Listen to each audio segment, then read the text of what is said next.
Kumagyanatmirandasya Gyananjana Salakaya Chakshurun Militam Yena Tasmai Shri Gurave Namaha Ajunulambito Bujo Kanakabhatatu Sankirtanaika Pitaro Kamalaya Taksho Vishwambaro Dvijabaro Yugadharma Palo Vande Jagat Priyakaro Karunavataro Vande Shri Krishna Chaitanya Nityananda Sahodito Gurudai Pushpavanto Chitra Sangdo Tamuno Vandeham Shri Ramakrishna Abhayo Charano Sako Sukado Paramanando Sundaro Subalapriyo He Krishna Karuna Sindhu Dinabandhu Jagatpate Gopisha Gopika Kanta Radha Kanta Namostute Tapta Kanchana Gurangi Radhe Vrindavaneshwari Vrishabhanu Sute Devi Pranamami Hari Priye.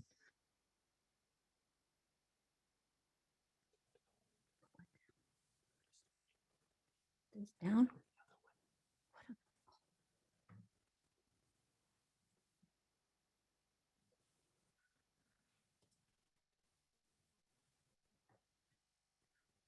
Hi, everybody.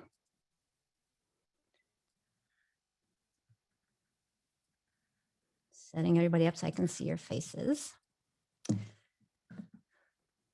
Okay, welcome. I hope you're all doing well. Today we will be continuing our discussion of the Catuh-sloki, or the 4 nutshell verses of the Srimad Bhagavad-gita, where the theology of the Gita is found. The Krishna began the Gita with empowering descriptions of the jivas. He mentioned that we are amazing and immutable and undying, and that we are different from the objective world, that we are not a thing. And he spoke briefly about his power. And in the first of the Catuh-slokis, Krishna described how he is the source of all power, that he is the source of everything, and that everything emanates from him. It's not just that Krishna is the most beautiful or the most renounced or the most knowledgeable or wealthy or famous. Like if there was a beauty contest and everybody in all of creation participated, that Krishna would win because he was the most beautiful. He actually is all the beauty that there is. He is all the renunciation and all the knowledge.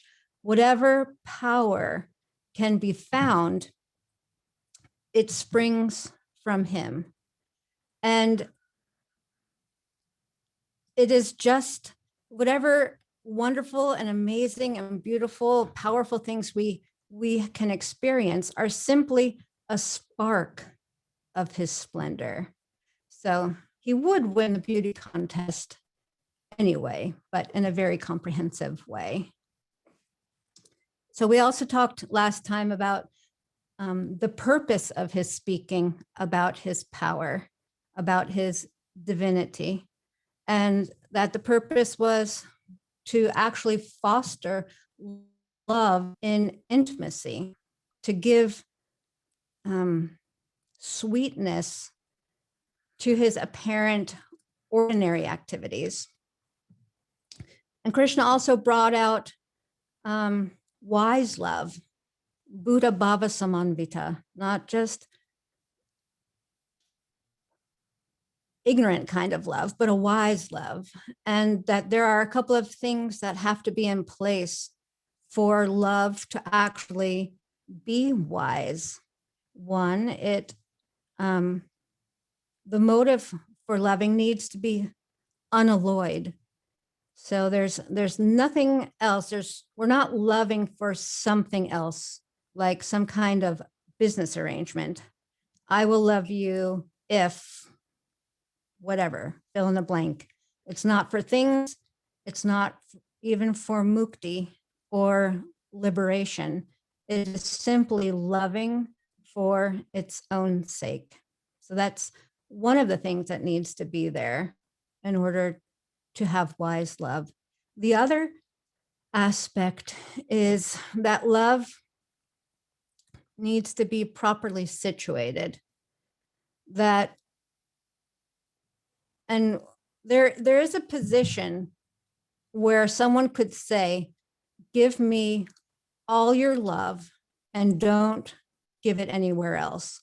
Now, if you don't know this person who says it, it sounds kind of boastful, and we could be skeptical about it.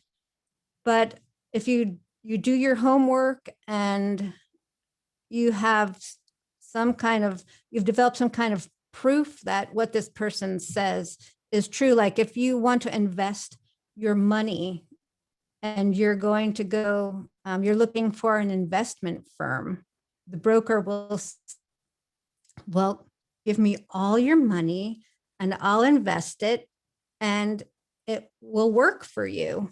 So that's an idea. It's a smart idea, but what you have to be smart about is that the person who is taking, who you're actually going to give everything to, is worthy of all of that love. So because as we have experienced, there are cheaters and there is false advertisement. So the person who is in a real position to say that, to say, give me all your love and it will be the best thing for you, is the person who will not cheat, because the person who, by accepting that love that we give, is capable of transforming it so that it goes everywhere. So there's the well-known and famous example of the stomach. I mean, we use this example because it's quite good.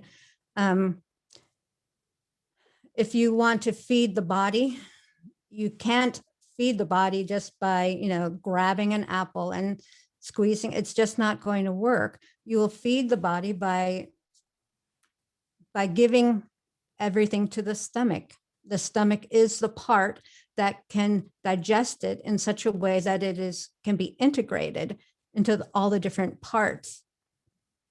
So the stomach is capable of transforming what we give it so that the entire body is nourished.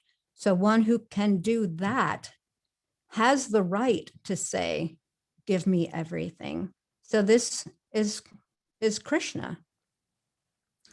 And if our love is not properly centered on someone who is capable of doing this, then it's a recipe for frustration. The object of our love could be transformed or even disappear. They could pack their bags, they could die. Our prince could turn into a couch potato. We could hear people saying, "You're not the person I married." So when our sense of self is derived from our attachment to things, I like this thing and I don't like that thing, then this is going to sound really harsh, but it's true. We're basically like a thing. When we define ourselves with things by drawing lines of demarcations that mark, this is me and this is not me. I like this car, I don't like that car. I like to do this, I don't like to do that. Then we are defining ourselves by things. And if we're shopping, like, of course there's way too much variety. it just drives you nuts. But when you're shopping for things, we tend to whittle it down is like, oh, well, no, that's not for me. You know, that's not, pink is not me. I'm not a pink person. And I also thought too, like midlife crisis, that is when the idea of ourselves, who we are, the idea of ourselves changes. So a lot of times when people go through midlife crises, they need to buy all kinds of different things. Like they used to drive a four-door sedan, but now they have to go and buy a sports car because they have to prop up the image of who they want to be, who they know they are no longer. But that's why it's a crisis. So my happies and my sads and my goods and my bads, these are all relative to the things that we are drawn to. So if our sense of self and our sense of others as well is such that they are centered on just things, then basically we are. And we just need to think about that for a moment. If we act as a thing because we are being defined in relationship to things, and we relate to other people who define themselves in relationship to things, then again, we're basically things. And we have given ourselves over to matter by the way of this identification. What we think the Atma is, or what the Atma thinks it is actually just a passing affair. And we can see this in divorces. You know, relationships are based on an idea created from things that change. We change, we weren't the person we were. They changed, they're no longer the person they were or thought they were or said they were. So when we hear these things, though, we could kind of panic because we think the very thing I want is what I have to give up. And it doesn't sit well with us. If I'm loving things and things are loving me, then I have to give up loved ones and there's no love to be found. But, you know, but that's what I want. I want to love and I want to be loved. So I'm just doomed living in this material world. And that's it, Krishna. Yeah, I'm throwing down my bow and my quiver. But dear friends, we don't need to despair because that is not our process. That's the Jnani who renounces the world, knowing that it's things that are the source of his suffering. So he thinks, because things are the source of my suffering, I am going to give up those things that are not enduring, and then I'll be peaceful. And there is happiness that comes in that. There's some ananda, but the extent of that ananda is relief. It is the happiness derived by a person who stops hitting their head against the wall. Yes, it feels good because I'm no longer experiencing the pain of hitting my head against the wall. Now I can be peaceful, but it is not happiness in a positive sense. The Bhakti Marg does not recommend being alone. We are meant to be with others. And why are we meant to be with others? Krishna is with others. He is nothing without his others. So because we are made in his image, we are a part of him, he is our source, we also are meant to be with others and to have a Sangha. So that's Bodhayanta, that's the verse that we'll be discussing today. It's enlightening each other, parasparam, each other. Krishna says, this is like, my devotees, they're not alone. off living in a cave somewhere. They're in Sangha, living with each other. And there is a way that we can love deeply in this world, meaningfully, so that it's not just a mere attachment to ideas of each other.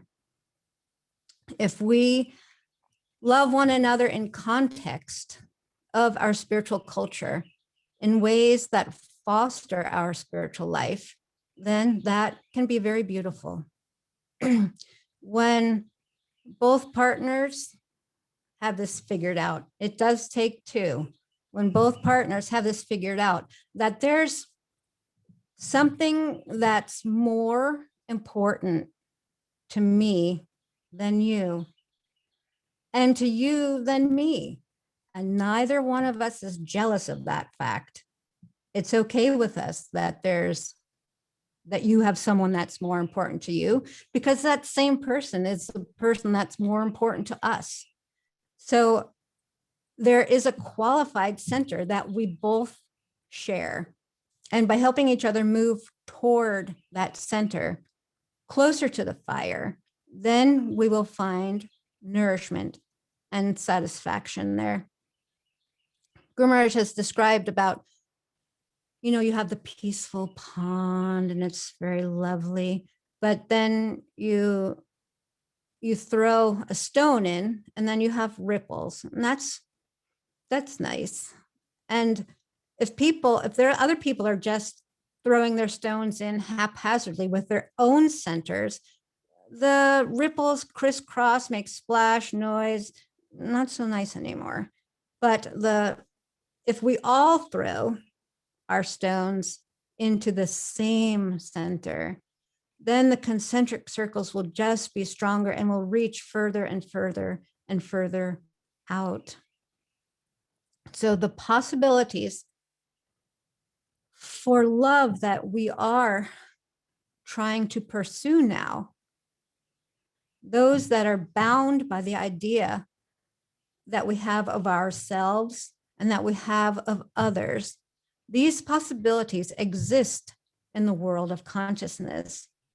We are pursuing romantic love and friendly love and parental love. But as we know, there are problems with it, because we are looking for love in all the wrong places. So what do? Do we decide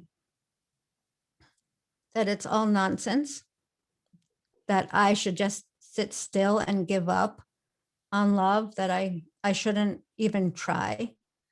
No, that is when we bring Krishna into the picture, then all the possibilities of love that we have dreamt about, that we have pursued in misdirected ways since time immemorial, they can actually be fully experienced. And this is the consciousness world.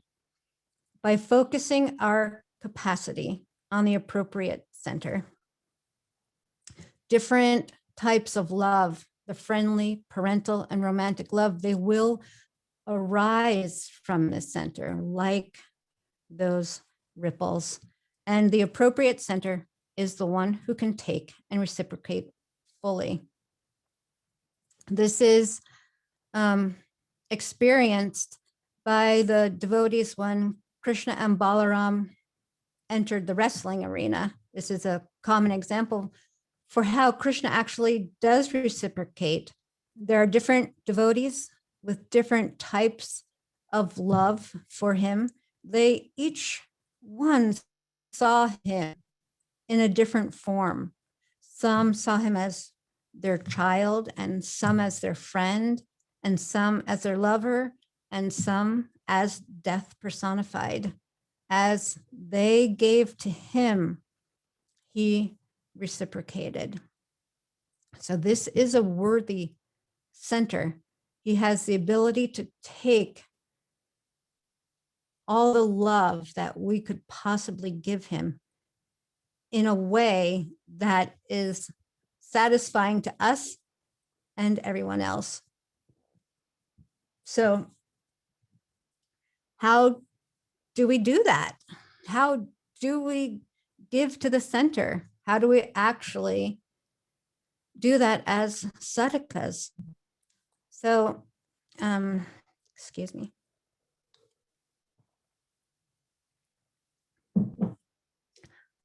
We have been given a different kind of body. We've been given a sadhaka deha by our guru, by the mercy of the guru. And it's not an ordinary, it's different than an ordinary body. And how is it different is that an ordinary body consists of senses, but they are attached to things. And the more the practitioner lives in our sadhaka deha, the more our senses, they don't even touch material things. And it's not that we have to be on such a platform where we're totally detached from things. No, it's that our senses are no longer used for the purpose to foster our material sense of self. We use the senses to serve in such a way that we can develop a serving and a devotional ego. We don't deny the senses or repress them, thank God. But we change the object of our senses, the thing that our senses are focused on. When we look at a flower in the garden that's blooming, we will think, oh, let me give that to my friend, or let me give that to my lover, or whatever. So they're the same things. We could be saying the same words and even doing the same actions, but the object of those actions, the object of the thoughts are different. It's Krishna. Krishna becomes the object of our love. So I'll tell you a little pastime that I had of my own. When I first met the devotees, I was a lot more innocent. And so I was staying with some devotees, and kind of a long story, but anyway, somebody sent me flowers, and I thought, oh my gosh, these flowers are so beautiful. They're perfect. They would look so great on the altar. I just immediately put it on the altar. And then a couple of days later, the guy asked, so did you get your flowers? And I said, yes, they were so nice. Thanks so much. They look so wonderful on the altar. And he's like, no, they weren't for the altar. They were for you. But it's like, that thought didn't even come into my head. You know, like I said in the beginning, I was innocent, and now I'm all, I don't know. You can't really say I was pure then, but I was more innocent and focused on Krishna. I don't know what I would do now. Now I'd be like, oh, thank you, honey. But that I had that experience that I can draw on. I know what that feels like. I didn't have any, it never even dawned on me that they were for me. So in this same way, when we can see things and just automatically think that, yes, this is meant to serve Krishna, this is meant to please him, this is meant to please my guru, then everything will become perfect. And this is what they are here for. The microphone can be used to sing rock, or the microphone can be used to speak katha, and it's the same mic, but it's used properly. So Krishna becomes the object of our love, and our spiritual practice starts to permeate our entire life. So we will see Krishna everywhere.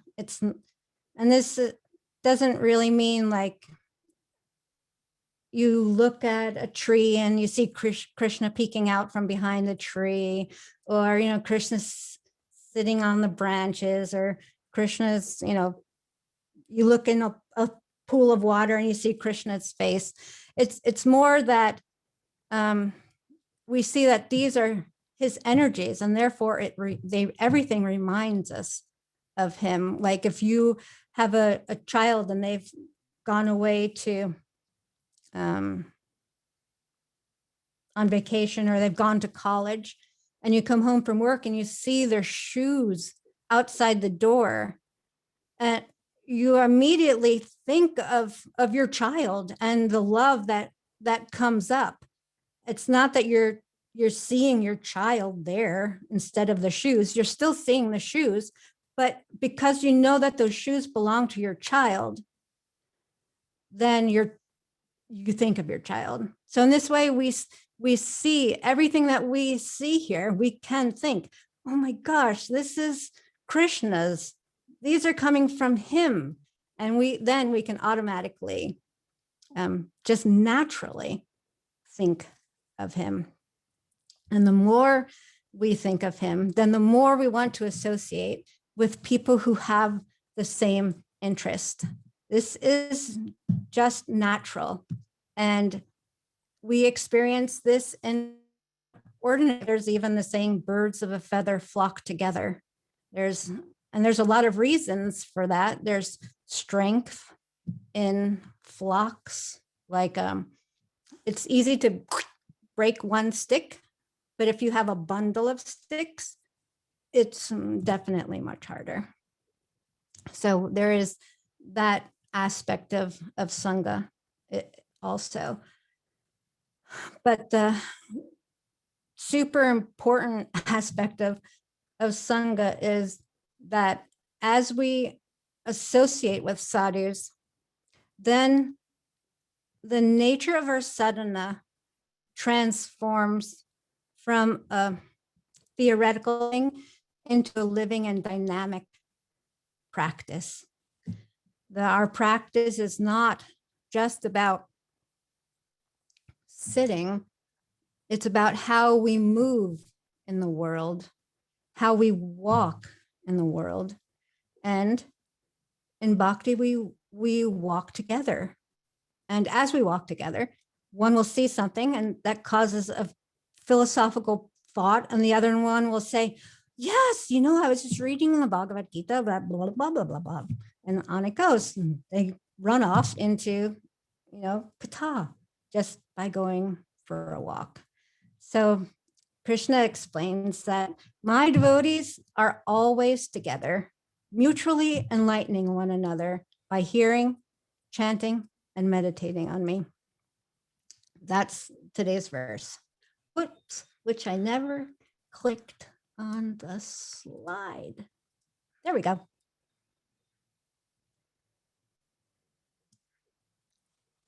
Machita madgata prana bodhayanta parasparam katayantas chamam nityam tushanti cha ramanti cha. Those whose minds are fixed on me, whose lives are absorbed in me, derive satisfaction and delight from enlightening one another and always speaking of me. So in this verse, the primary limbs of the body of Rag Bhakti are singled out. Machita here refers to smaranam or meditation. Bodhayantas parasparam refers to shravanam, and katayantas, like kata, refers to kirtanam. So we have the three main limbs of bhakti described here: shravanam, kirtanam, and smaranam, hearing, chanting, and meditation. A lot of times this smaranam is translated as remembering. But Guru Maharaj is very persistent in the way he describes shravanam, smaranam, that it is a meditation. It's more than just a remembering, a kind of intellectual exercise. When I was in another Sangha, we would have, like on Janmashtami or other festivals, we'd have a Krishna bowl. And in a Krishna bowl, there would be a competition as to who can remember all these minute details about Krishna Leela or about Krishna. And the person who could remember the most, wins the Gulab Jamun. But this is not really Smarnam. It is beyond the intellect. In the verse Krishna speaks of the chitta, because that's what this involves, mat chitta. It's the internal, subtle, or the psychic matter. And the psychic matter, it's actually it's fourfold. It's a fourfold internal faculty. And it consists of the chitta, the buddhi, the manas, and ahankar.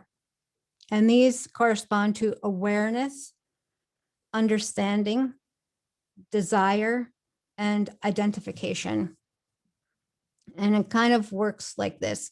You hear a sound like a bark. You become aware of it, and it crosses, it comes across the chitta like a wave. So that is awareness. That's the chitta. Then you understand the sound, which is buddhi. Oh, the sound is the barking of a dog.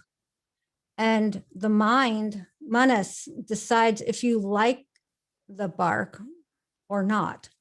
And based on the liking or not liking of that barking, your identity is formed. I like barking dogs.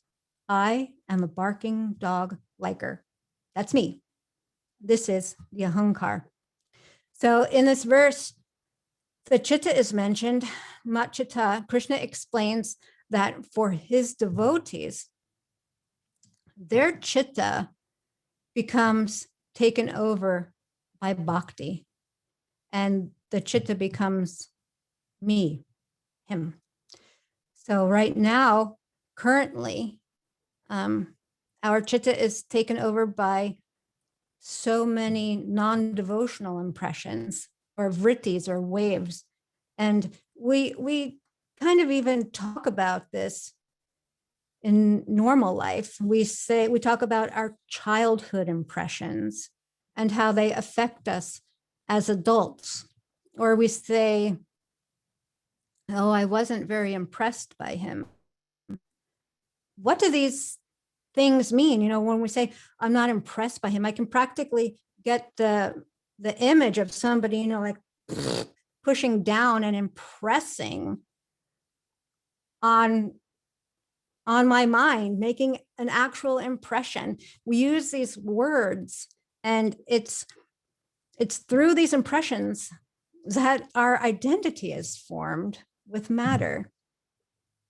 And the crisscrossing of them now, because we have so many different centers, and the ripples, they're so crisscrossed and jumbled up, we can't find the source of them. We can't sort through them.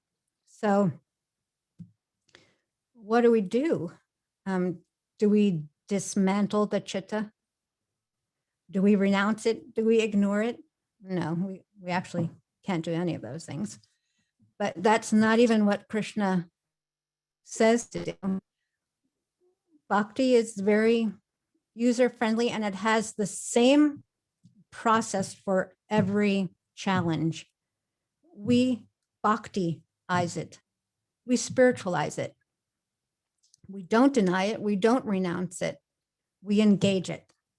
So there's also the famous example of an iron rod, right? We have probably heard this a million times, but it is just too good to not use.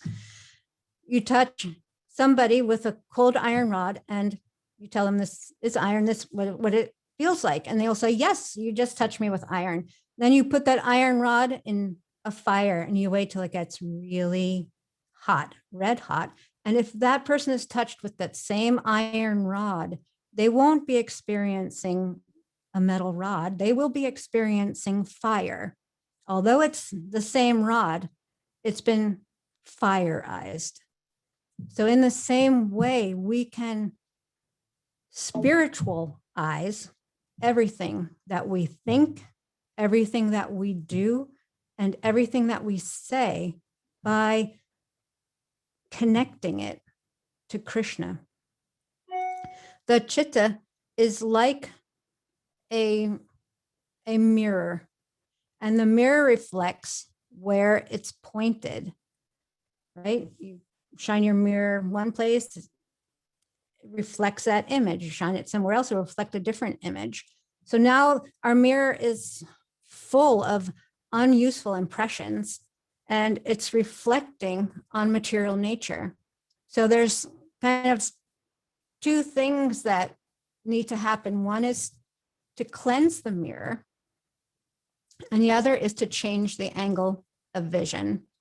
So we have heard from Lord Chaitanya how to actually cleanse this mirror, Cheto Darpana Marjanam. It is through kirtan that we cleanse the mirror of the heart. And how do we change the angle of the mirror so that it reflects on bhakti? That happens by association. That is how we will get bhakti impressions or sanskaras. The chanting, the kirtan, that cleanses the mirror of the chitta in context of turning that mirror on Krishna. We don't do it separately. Oh, I'm going to get out, the window cleaner, and I'm going to clean my mirror. I'm going to practice some kind of vow or vrata or something that focuses on clearing the chitta. No, the chitta becomes cleared by engaging it in chanting. And this is how bhakti works on everything, by pouring everything on Krishna. We don't have to worry about our lackings. Yes, our mirror is dirty, and there's reasons for it. We've been here since time immemorial. We've really had a lot of time to kick up a bunch of dirt. So we shouldn't be surprised that we are lacking in areas. That is going to be there. And we don't have to focus on getting rid of the unwanted things. The unwanted things will leave naturally. I heard Guru Maharaj use this example, and I really like it. If you have a bottle of ink, how do you purify a bottle of ink, right? Right now we are vessels. I am a tugboat. I am that boat stuck in the Suez Canal full of ink. So how do we get rid of the ink? You add milk, of course. And if you keep adding milk, if you add a little milk, not so much. Keep adding milk. Don't worry about the ink. If you keep adding the milk, the ink is going to go away. And that is how we purify ourselves. We don't focus on the ink and think of, what chemicals can I add to it? Do I have to add little germs that will eat the ink? And no. Just keep pouring in the ink, in the milk. Keep adding Krishna to everything we do. And all of our material hang-ups and lackings will go away. So the ink, what is the milk? The milk is devotee association. When we associate with advanced devotees, we are getting impressions that we don't even know about.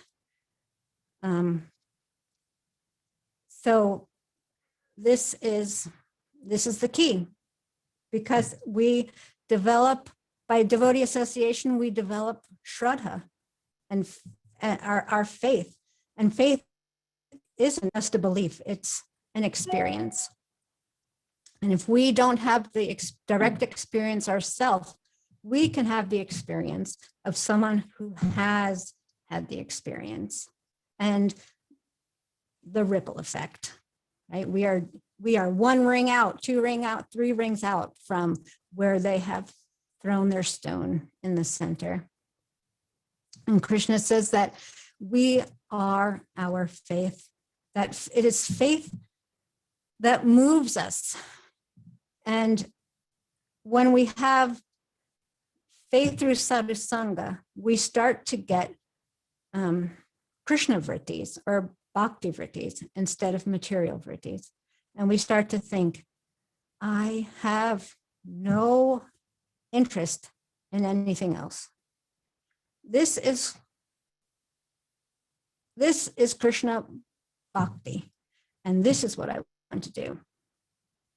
Or we might not even be there yet. I have interests in other things, but that's too bad. Tough. I don't care that I have interest in other things, because this is what I really want to do.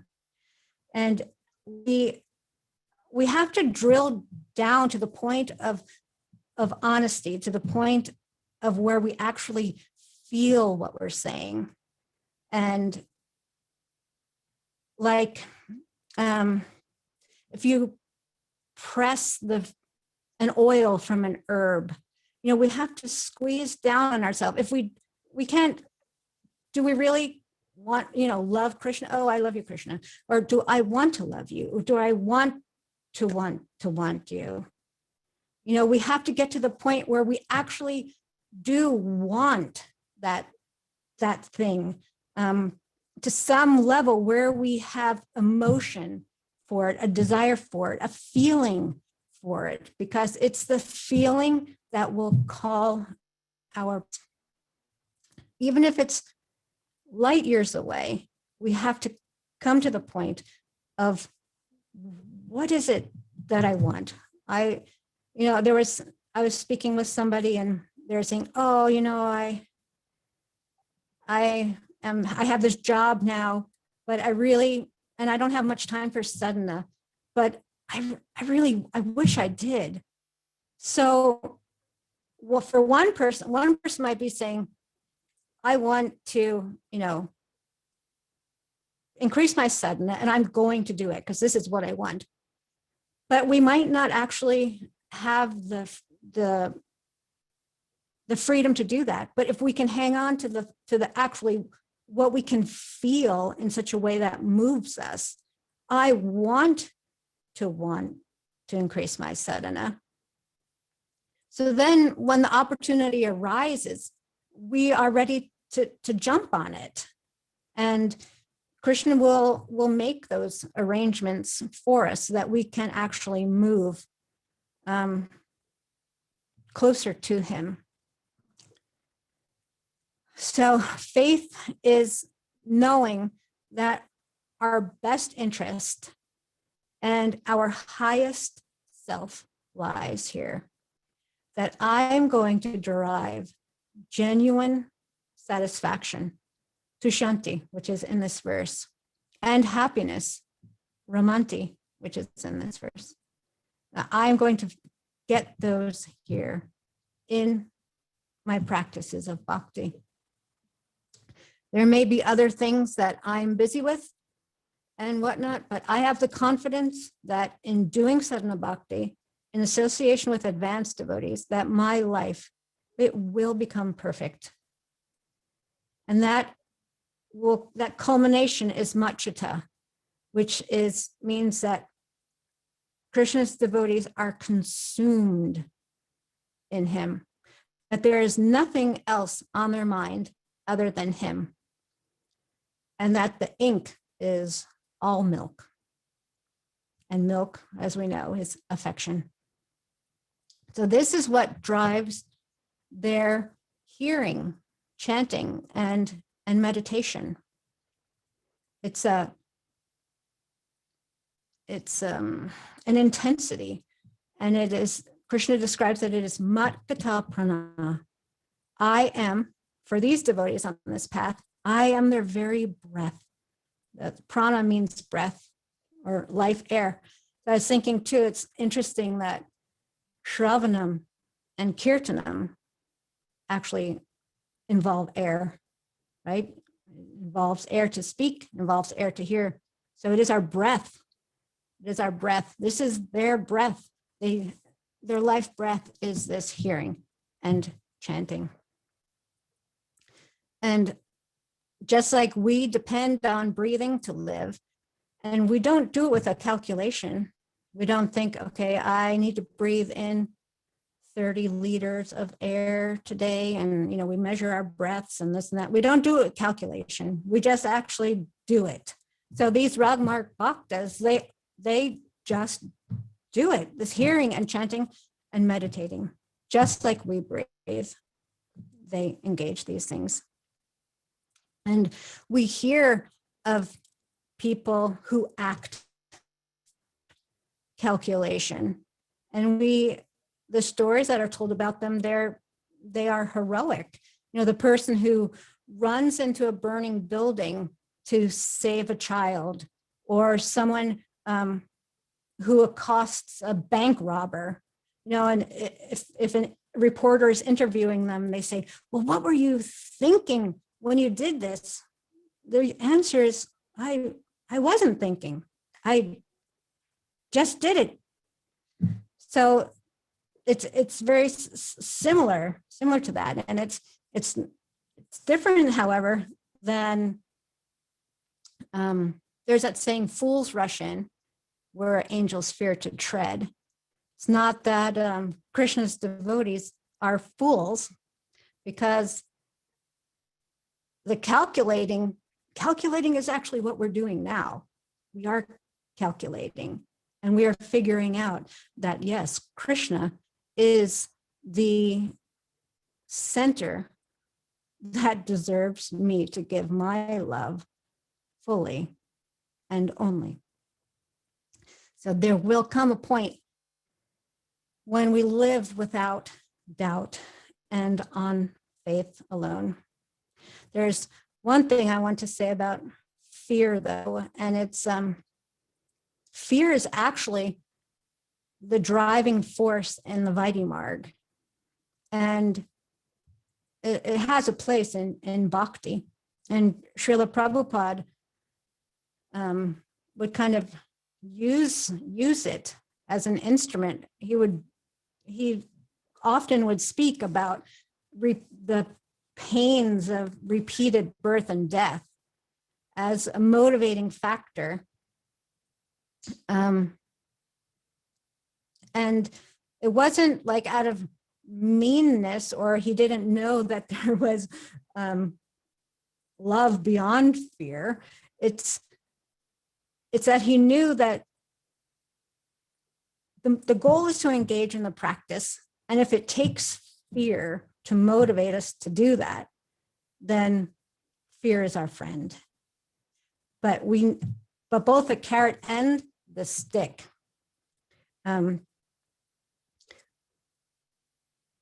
Moving to get this and moving to avoid that. Those external forces or motivators will subside as we develop our own internal motivation. So Krishna's unalloyed devotees are only motivated by their internal forces, and the living and breathing only to hear and chant and remember Krishna. Rupa Goswami describes this as lobha, and Jiva Goswami describes it as ruchi. So lobha means greed, and ruchi is taste. So when the eagerness, when this drive reaches the pitch of greed that fuels our hearing and chanting and meditation, that is desirable. And as we know, and as we can think, this isn't something that's accomplished overnight. So what do? until then. And until then, we can hitch our wagon to a star and keep ourselves in good association of someone who has taste. And we can be greedy. If we're not greedy for the ultimate, we can be greedy for this association that will lead to higher greed, and let that association and our greed to associate with them rule our actions. So Guru Maharaj gives a very nice summary of this process. I'll read this one paragraph. Through the practice of bhakti, the heart is being cleansed from the context of cultivating another picture. At some point, it turns from bhakti and practice to bhakti and ecstasy. And the theoretical person, Krishna, becomes a real person. And we become a real person also. As much as we are a thing, so to speak, and start to move away from that, our real personhood starts to come out in relationship to Krishna. And then we start to become a participant in that Leela. So Krishna says that their minds are completely taken over by me. They can't think of anything else. They're only moving for his purpose. They're talking about him, chanting about him, and this is what they do. You see all the pictures here of Guru Maharaj and the devotees, and they're so beautiful. Everyone is absorbed, and Guru Maharaj is giving so much of his heart. So let's continue to encourage each other to make changes in our lives so that we can take up such a beautiful process, such a beautiful opportunity. Lord Chaitanya Mahaprabhu's dispensation of the Rag Marg. So that's all I have for you today. And today I will ask for corrections and comments. I'm not sure if I have to do something to make that happen. I don't think so. So are there any? Oh, yeah, I can hear someone. I wanted to say that was a fabulous class, and I really appreciate you giving it for our benefit. Yeah, that was really powerful. We really appreciate it. Thank you. It's not easy to do. Thank you. Anybody else? All right. See you tomorrow on Guru Maharaj's call. Jai Haribol. Haribo.